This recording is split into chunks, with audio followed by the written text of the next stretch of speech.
అధికారం కోసం హామీలు ఇవ్వడం, మోసం చేయడం కాంగ్రెస్ పార్టీకి, రేవంత్ రెడ్డికి అలవాటే అన్నారు మహబూబ్ నగర్ బీజేపీ ఎంపీ అభ్యర్థి డీకే అరుణ.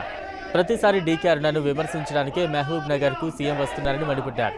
ముదిరాజుల ఓట్ల కోసమే మక్తల ఎమ్మెల్యేను మంత్రిని చేస్తున్నారని విమర్శించారు. తొలి కేబినెట్లో మక్తల ఎమ్మెల్యేకు ఎందుకు మంత్రి పదవి ఇవ్వలేదని ప్రశ్నించారు. మీరు ఇచ్చేటన్ని బోగస్ హామీలే, ఎన్నికల కోసం ఇచ్చే హామీలే. మక్తల్ శ్రీహరికి చెప్తున్నారు 14 పార్లమెంటు సీట్లు గెలిస్తే మక్తల్ ఎమ్మెల్యే శ్రీహరిని మంత్రిని చేస్తాడంట. మరి ముందే ఎందుకు చేయలేదు నువ్వు మంత్రి?